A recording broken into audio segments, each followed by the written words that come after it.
girls, welcome to another broadcast of the Lawrence Report. On tonight's broadcast, we'll be discussing the new movie, the cult classic, The Color Purple. And y'all, I am still slain.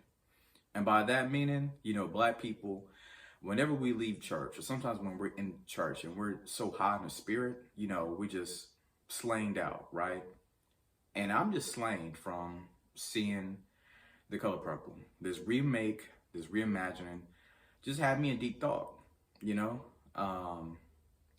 when I left the theater, I was sitting in my car for at least 10 minutes thinking about everything that transpired in this movie. And of course, I've seen the old Color Purple from back in the day, but this new take, this new remake, this reimagining, it left me speechless. But for me, this movie right here was absolutely a chef's kiss, right?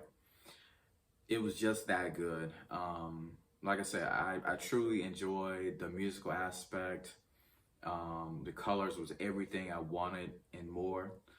The songs, there's so many good songs, and this movie right here was an absolute tearjerker in many cases. So make sure you bring a couple tissues. I mean, you got your boy a couple times as well. It was that good. So I encourage everybody, if you haven't seen it, please do.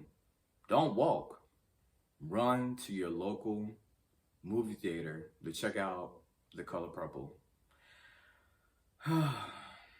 Yeah, it was so good. It was like that for me, y'all. I'm sorry. I'm still thinking about it. It was just that good. I love, the message. To me, the message was about sisterhood, finding hope, forgiveness, and believing in yourself once again. We see this character by the name of Celie. She's going through so much trauma, right? But the one thing that kept Celie together, I believe, was community. And when I say community, I'm talking about the sisterhood that was around her. From even going back to her sister Nettie, they had a very tight bond. You look at TarajiPHenson's character, Suge Avery. Suge Avery actually spoke life, I believe. She spoke life into Celie, because I feel like Celie wanted at one point in time, probably in her life, she probably wanted to end it all, because she's coming from all this trauma, all this abuse. But with Suge Avery, and it was also Sophia, right? Danielle Brooks' character. Those ladies, they all spoke life into each other, but I definitely think they definitely spoke more life into the character Miss Celie. So love the musical, love the stepping that they did in this right here. The singing was top notch. It was incredible in itself. Love the scenery, the way they shot this right here. Steven Spielberg and the director Blitz, the way they shot it with the cinematography, absolutely spellbinding. It'll leave you breathless at some of the scenes that I saw back in the old South. Love the vibrant colors that the movie had as well. It was just simply amazing in itself what they brought to the table when it comes to Alice Walker, famous book, The Color Purple. And here's a picture that I have of Alice Walker right here also when she was at the premiere. So shout out to Alice Walker. We love her. We love what she has done with The Color Purple and so much more. But let's take a dive into these characters, if y'all don't mind. We'll start it off with Celie, right, aka Fantasia. Man, the songs that she was singing in this movie right here, I don't know how you cannot be teary-eyed from, her singing. Not only her, a lot of, even TarajiPHenson character, Suge, brought down the house completely. But yeah, Celie, she endured a lot of trauma, but, during this trauma, she was asking God, why me? Why me? And a lot of times when we're going through something like that, we all ask God, why me? Why am I going through this right here? Like, what makes me different from anybody else? How can I come out of this? And I believe it was her faith that actually brought her out of, the abusive relationship with Mr., unfortunately. And I'll talk about the men later. But yeah, Celie, the songbird of the movie, Fantasia, when it comes to award season, she's gonna have to clean up house. I'm sorry. It's between her and her co-star Danielle Brooks. When like I said, when award season comes around, Oscars, whatever the case may be, they gotta take it home. Best screenplay, best picture. I think The Color Purple is going to take this home right here. And let me get into Sugar Avery.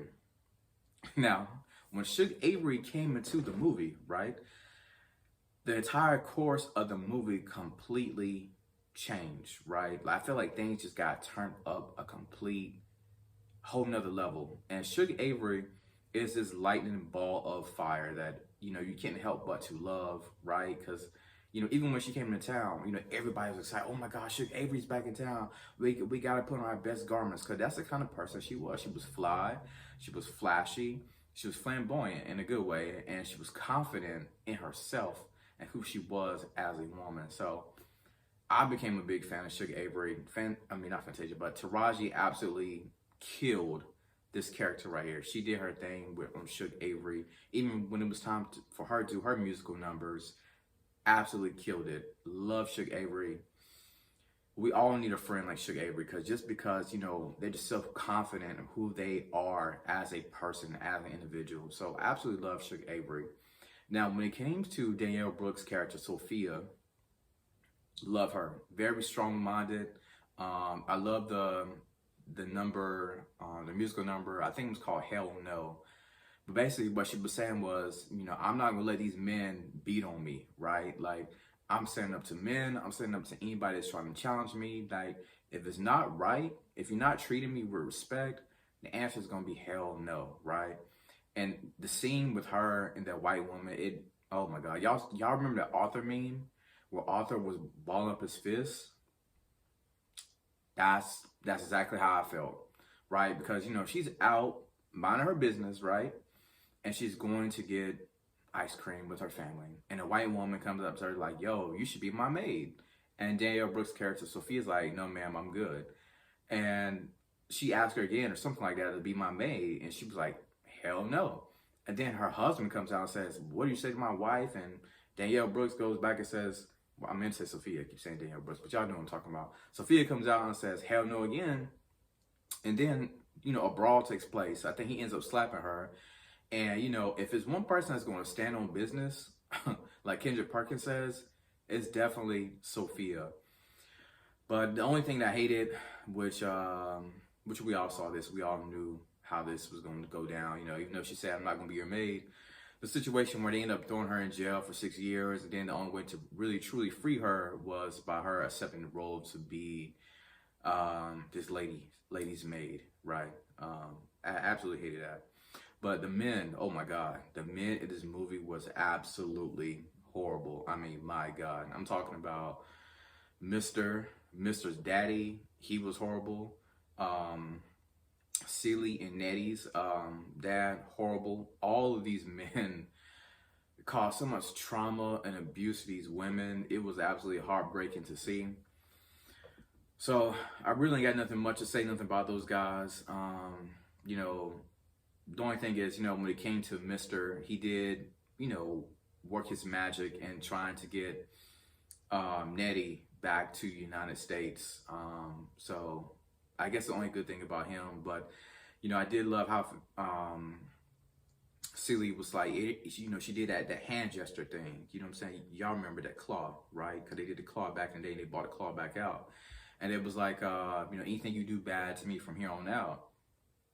That's what Celie said to Mr. And when she said, anything you do to me here on out, you are going to basically bring a curse on yourself. And that's really what we saw that transpire with him, right? Because everything that he did to her, it all came back on him in a negative tenfold. The Bible says, be careful about reaping what you sow. And this brother right here definitely reaped in the worst way, right? But for me, I absolutely love this movie. Like I said, I'm trying to figure out if there's anything that I might have missed. Um, like I said, I love the dance, the musical, the dancing in it. Is there anything I missed? Oh, the ending. Oh my god. Oh my god. The ending. Well, actually, it's two things. It's two things. The song in which Celie and Suge Avery was singing to each other. I can't think of the name of the song. If y'all know the name of the song in the chat, help me out. Song was absolutely beautiful. Oh my God. They was in that white room. The guy was in the piano. Man, I'm getting emotional thinking about it now. Very, very good. And not to mention, wow, the ending when everybody is sitting, at that table, right? And we get a chance to see everybody dressed in white, everybody's looking good, sitting around that tree. And we get a chance to see Nettie. Nettie comes back from being from Africa from so many years. And we see Celie's heart literally drop when she heard her voice, when she heard her sister's voice singing. My heart dropped. I think everybody in the theater, their hearts dropped, right? That scene right there. Woo. Yeah, that was very emotional and stuff right there. That was a tearjerker for a lot of people because when it came to Celie, it was about community, right? And she finally was able to free herself from the situation with Mr. And how Suge Avery helped her out to help her escape from that horrible situation. And that right there, that was icing on the cake. Just the bond between those two sisters. They never left each other's side throughout all the trauma and everything that happened to them. So, like I said earlier, for me, this movie right here was a automatic 10 out of 10. It was so good. Like in the words of Martin Scorsese, this is cinema. And this was truly cinema. So if if you haven't seen The Color Purple, I suggest you go see it immediately. If there was a favorite scene that you loved in The Color Purple, please let me know. I would love to read your comments. And as always, thank you for tuning in to The Lawrence Report.